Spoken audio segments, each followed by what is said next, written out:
بالعلم بل بالأدب تنال أعلى الرتب فعش حياة العلماء. بسم الله والحمد لله والصلاة والسلام على رسول الله وآله وصحبه ومن والاه. السلام عليكم ورحمة الله تعالى وبركاته. I ask Allah subhanahu wa ta'ala to guide us and to provide us with beneficial knowledge and increase us in knowing and practicing and understanding.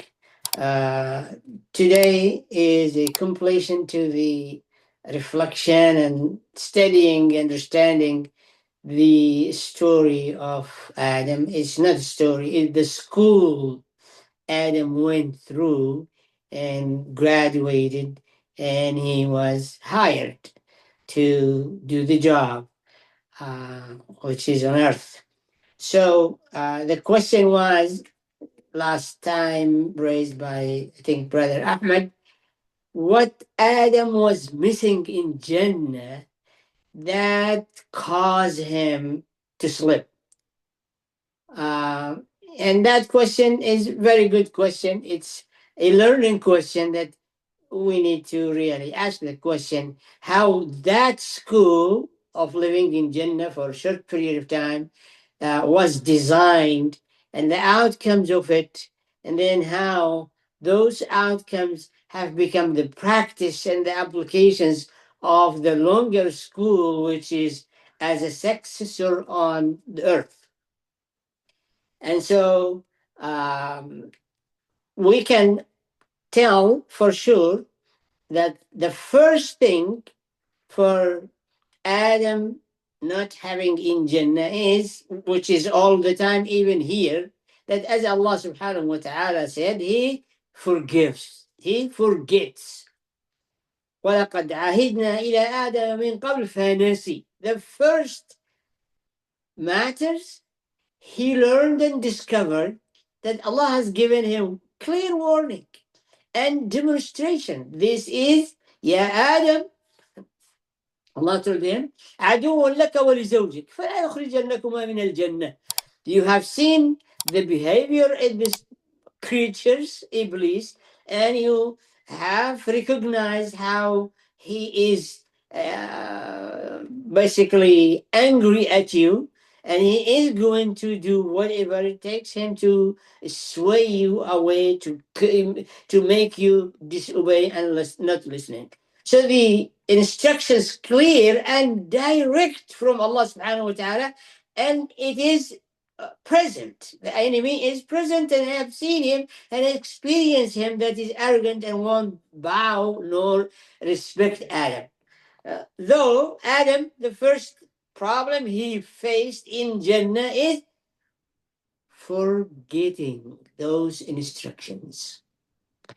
And the reasons for forgetting those instructions, many, but some of them is the loneliness, isolation, fixation, aspiration. These four elements made Adam forget about the Jannah. And instead of going and exploring what is in it, where Allah said, كُلَا مِنْهَا رَغَدًا حَيْثُ شِئْتُمَا, abundance and luxurious. Try everything. You might spend all your life and never finish trying the good things there. But the problem is, as we said, those four factors, that isolation, and then fixation on the tree, aspiration, Adam wants to live forever and have a kingdom and live righteous like an angel. And at the same time, the fifth factor is inexperience. Adam was inexperienced. He never went through something like that, tricks and basically deception. Also, so he was never even tested. Everything is new for him. And that's why the serious matter that fixation, it is even our problem. You might have a problem here or concern here, and if you let it grow to take over you, you forget you are living in great shape in all other aspects. And that little concern, if you let it grow, you focus on it, you dwell in it, you reflect on it, you keep it all the time with you, the center of thinking and emotions and feeling, it will lead you to forget really many things, and also it will lead you to become pessimistic, to become not hopeful, to then see that you are in all other aspects or in many aspects in your life, you are living a true happiness, prosperity, you are blessed, you are favored, and the bounties are unlimited. That is what happened to Adam. That is, we said, forgetting. The second one is resolve. Most of the time, we don't commit. We promise, we wish, we intend, we try, but let it go. When it gets difficult, or we get distracted with other things, or things overlapping, or becoming basically tangled, we stop the commitment.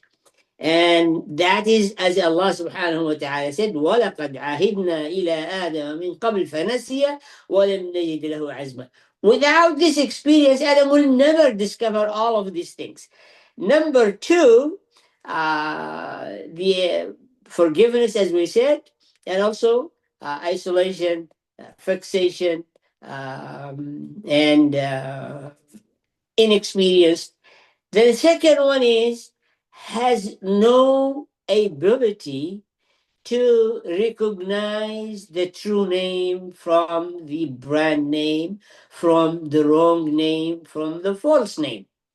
As we discovered, Allah gave the tree the true name, the tree of ruin. فَتَكُونَ مِنَ الظَّالِمِينَ. You will do injustice to yourself. Iblis came and basically renamed the tree in a very attractive way to Adam. ما منعكما عن هذه الشجرة إلا أن تكونا ملكين أو تكونا من الخالدين. Allah forbid you from tasting this tree, that it will lead you to live eternally and to have renewal kingdom, also eternal kingdom. And that is basically triggers the aspiration of Adam. That is triggers the curiosity.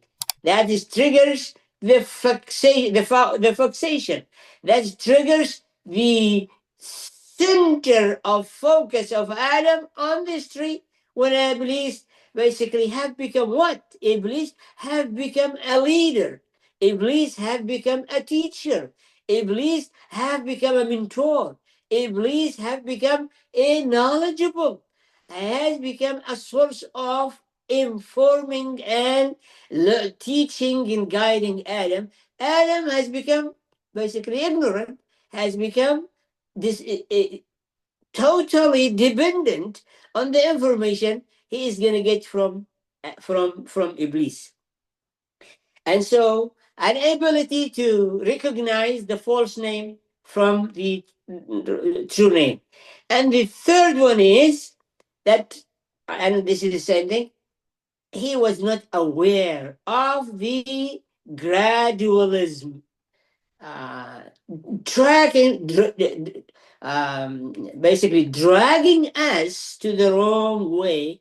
It's always gradualism and soft matter, soft approach. It's never radical.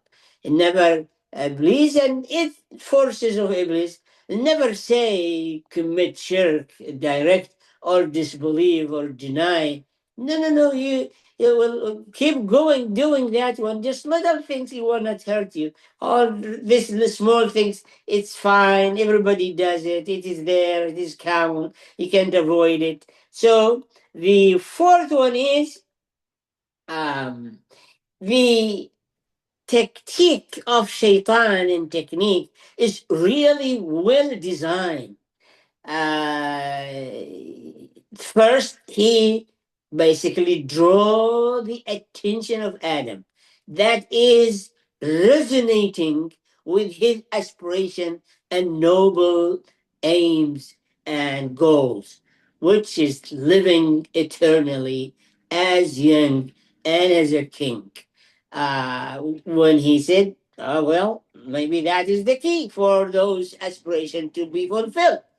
And then he went further, said, Adam, it didn't say, stop it, get out of here, get off my face, leave me alone. Didn't take a firm position.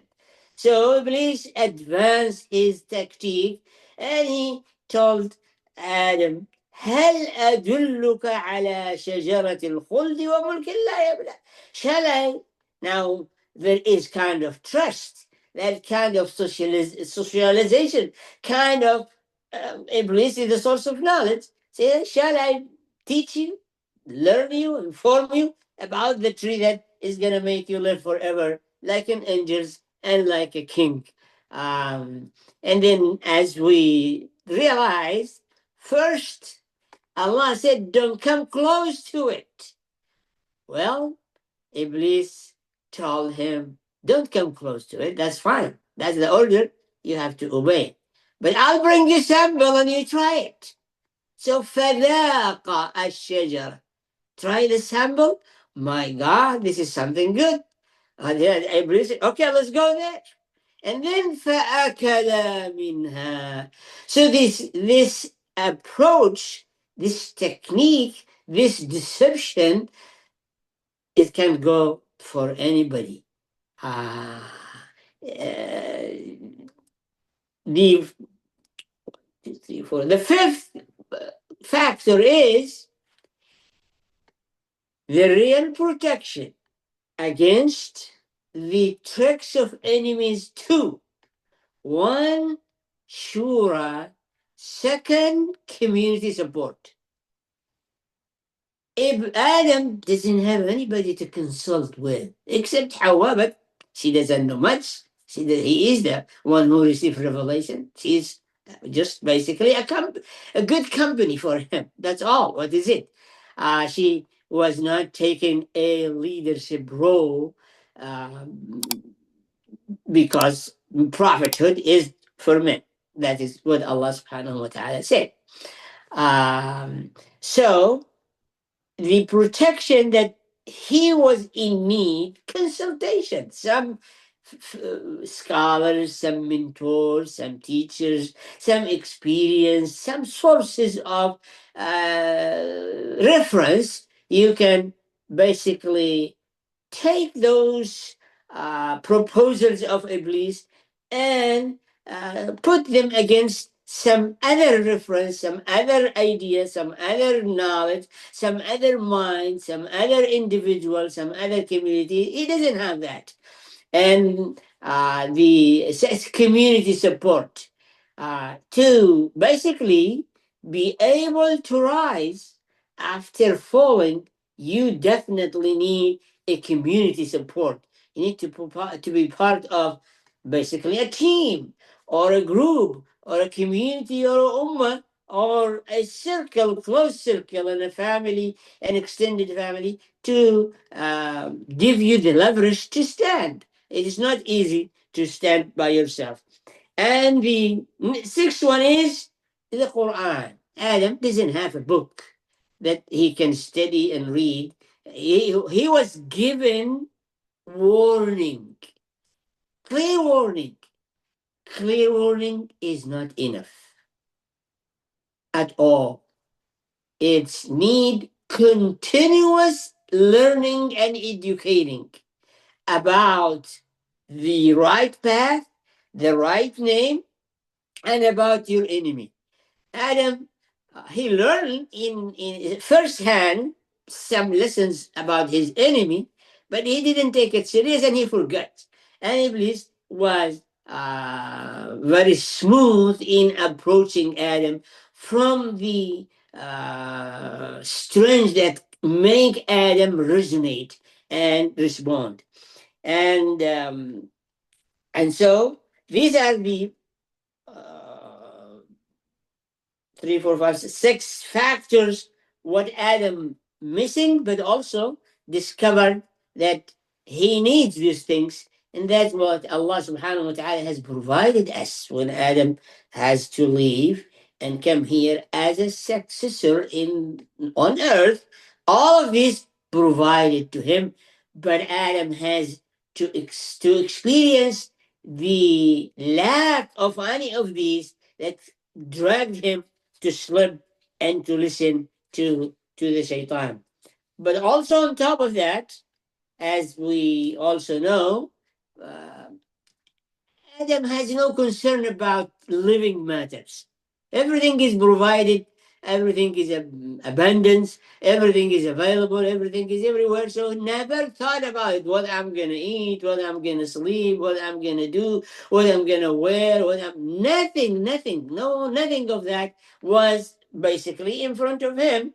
And so that easiness and that luxury level of living, that abundance, that availability, uh, with Adam have so strong curiosity and has intellect and has ambitions, has aspirations, is he felt really he's useless there. Doesn't do anything, nothing, absolutely.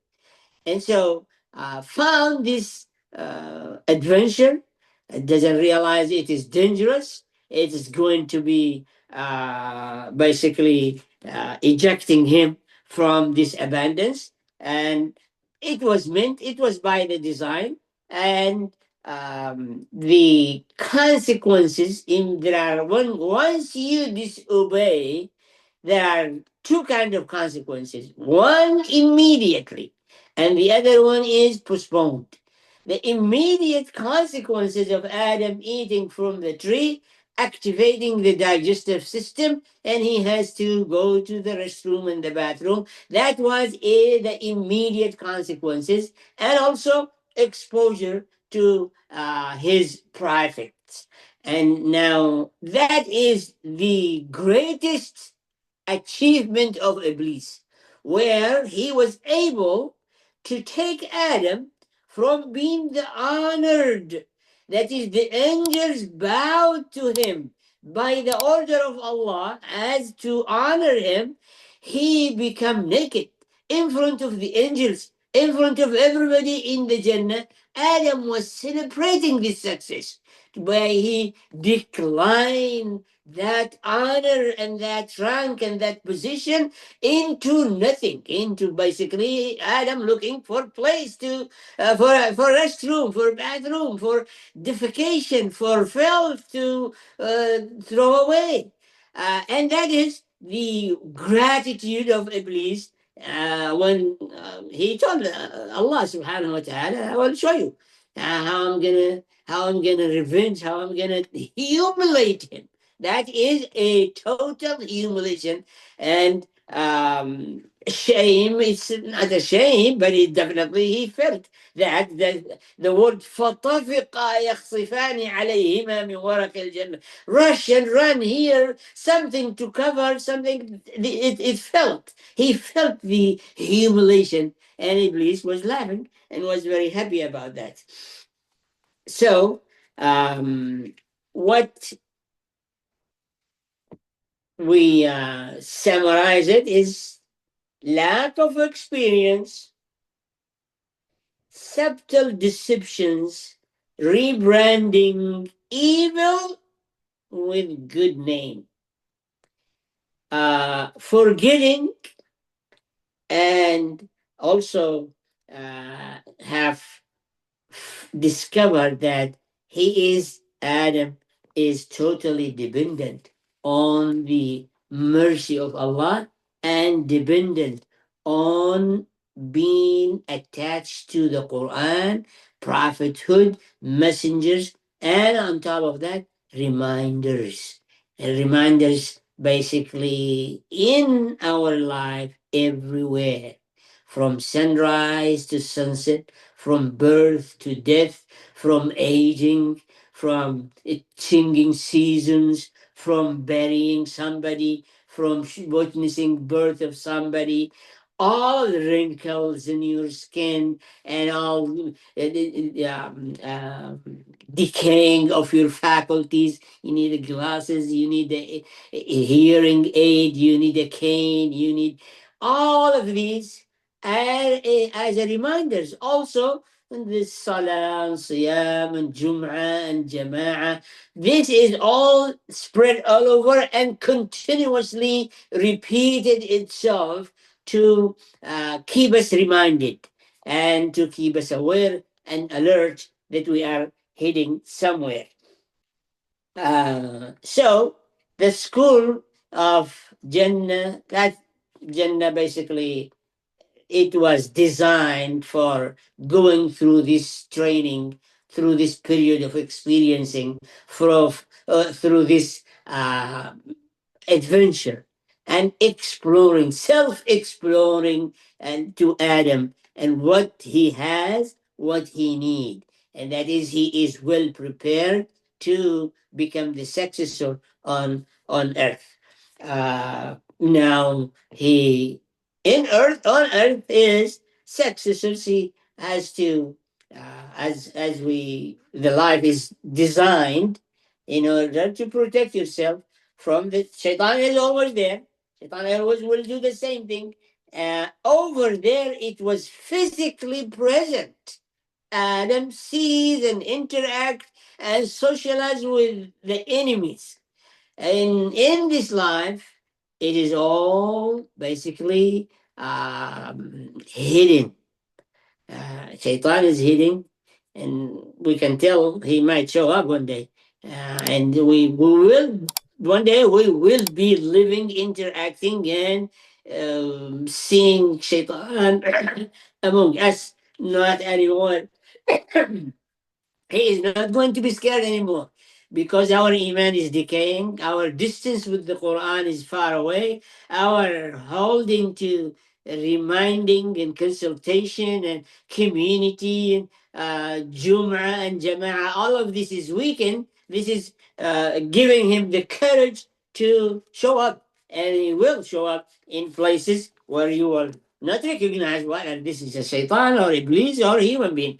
And so that is the demonstration for Adam to learn everything he needs. And Allah told him, اهبطا بعضكم لبعض عدو. Again, he's giving him another warning.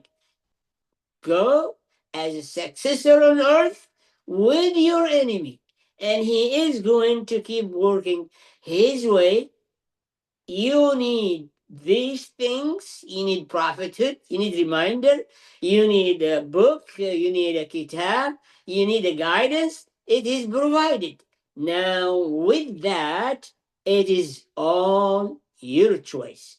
Which way you are going to go, which way you are going to follow, which way you are going to spend your time, your talent, your energy, your faculty, your resources. It is up to you, but you are going to be brought back and then held accountable. سبحانك اللهم وبحمدك أشهد أن لا إله إلا أنت أستغفرك وأتوب إليك. جزاكم الله خير. السلام عليكم ورحمة الله تعالى وبركاته.